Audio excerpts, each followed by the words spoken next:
नमस्कार। समाज के सबसे कमजोर तबकों की हिफाजत ये हमेशा से एक बहुत बड़ा सवाल रहा है।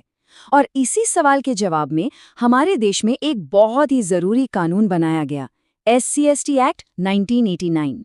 तो आज हम इसी कानून को समझेंगे कि ये कैसे सुरक्षा और जवाबदेही के बीच एक बैलेंस बनाने की कोशिश करता है। तो आखिर ये जिम्मेदारी है किसकी? इसका जवाब हमारे संविधान और हमारे कानूनों में छिपा है। और उसी जवाब का एक बहुत मजबूत हिस्सा है ये SC/ST एक्ट। आप कह सकते हैं कि दशकों से ये इन समुदायों के लिए एक कानूनी ढाल की तरह काम कर रहा है। तो चलिए इसे और गहराई से समझते हैं। आज हम क्या क्या देखने वाले हैं? सबसे पहले एक छोटा सा इंट्रोडक्शन, फिर हम जानेंगे कि ये कानून किन सिचुएशंस में लागू होता है, इसकी न्याय प्रक्रिया क्या है, अगर कोई इसका गलत इस्तेमाल करे तो क्या सजा है, और आखिर में कुछ सबसे जरूरी बातें यानी की टेकअवेज। तो शुरू करते हैं पहले हिस्से से, मतलब इस कानून को बनाने की जरूरत ही क्यों पड़ी, इसका असल मकसद क्या है। अच्छा, तो इस कानून का पूरा नाम है अनुसूचित जाति एवं अनुसूचित जनजाति अत्याचार निवारण अधिनियम 1989। नाम थोड़ा लंबा है, लेकिन जैसा नाम से ही साफ है, इसका सीधा साधा मकसद है समाज के इन वर्गों को एक कानूनी सुरक्षा कवच देना। देखिए, इस कानून का इरादा एकदम क्लियर है और ये 3 मेन पिलर्स पर खड़ा है। पहला, अत्याचार को होने से ही रोकना। दूसरा, जो पीड़ित हैं उन्हें सम्मान और सुरक्षा का एहसास दिलाना। और तीसरा, जो दोषी हैं उन्हें इतनी सख्त सजा दिलवाना कि समाज में एक मजबूत मैसेज जाए। ठीक है, तो ये तो हो गया कि कानून क्यों है, पर अब सवाल ये उठता है कि ये असल में कब और किन हालात में लागू होता है। इसकी कुछ बहुत ही खास शर्तें हैं।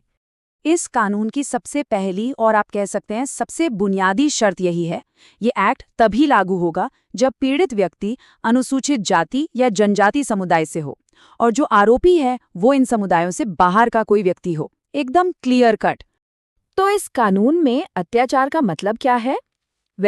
इसमें कई तरह के अपराध शामिल हैं, जैसे किसी को पब्लिक में जाति के नाम पर गाली देना, मारपीट करना, किसी की जमीन पर गैर कानूनी कब्जा कर लेना, समाज से किसी का बहिष्कार करना या फिर किसी को झूठे केस में फंसा देना।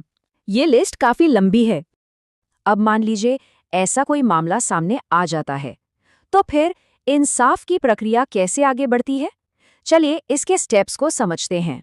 इस प्रोसेस को जानबूझकर तेज और असरदार बनाने के लिए काफी सीधा रखा गया है।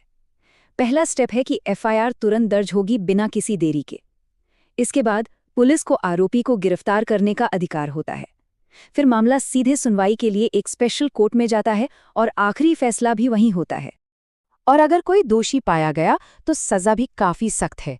क्राइम कितना सीरियस है इस बात पर डिपेंड करता है, पर दोषी को 6 महीने से लेकर उम्र कैद तक की सजा हो सकती है और साथ में जुर्माना भी लगाया जा सकता है। अब आते हैं एक बहुत ही अहम सवाल पर। ये तो तय है कि ये कानून सुरक्षा देता है, लेकिन क्या इसके गलत इस्तेमाल को रोकने के लिए भी कोई नियम है? और ये एक ऐसा सवाल है जो अक्सर डिबेट का सेंटर बन जाता है। जाहिर है, जब कोई कानून इतना सख्त होगा तो लोग इसके मिसयूज को लेकर भी चिंता जताते हैं। तो चलिए देखते हैं कि कानून खुद इस बारे में क्या कहता है। और यहीं पर कानून का वो बैलेंस दिखाई देता है। अगर कोई व्यक्ति इस एक्ट का गलत इस्तेमाल करके झूठी शिकायत दर्ज कराता है तो नई भारतीय न्याय संहिता यानी BNS के तहत उस पर भी कार्रवाई हो सकती है। सेक्शन 182 के तहत झूठी इन्फॉर्मेशन देने पर और सेक्शन 211 के तहत झूठा आरोप लगाने पर जेल और जुर्माना दोनों का प्रावधान है। तो चलिए अब तक जो भी हमने डिस्कस किया उसे कुछ मेन पॉइंट्स में फटाफट समेट लेते हैं। तो कुल मिलाकर ये कानून एक मजबूत सुरक्षा कवच है। इसके तहत किए गए अपराध गैर जमानती होते हैं, मतलब जमानत मिलना बहुत मुश्किल है। एक्शन तुरंत होता है, स्पेशल कोर्ट में सुनवाई तेजी से पूरी की जाती है, पीड़ित को मुआवजा मिलने का भी प्रावधान है और सबसे जरूरी बात, इसके गलत इस्तेमाल को रोकने के लिए भी सजा का प्रावधान है। और आखिर में यही बड़ा सवाल हमारे सामने आकर खड़ा होता है कि कोई भी सख्त कानून सुरक्षा के अपने असली मकसद और इसके मिसयूज को रोकने की जिम्मेदारी के बीच वो नाजुक बैलेंस कैसे बनाता है। ये इस कानून की सफलता और सामाजिक न्याय की दिशा में एक लगातार चलने वाली बहस है।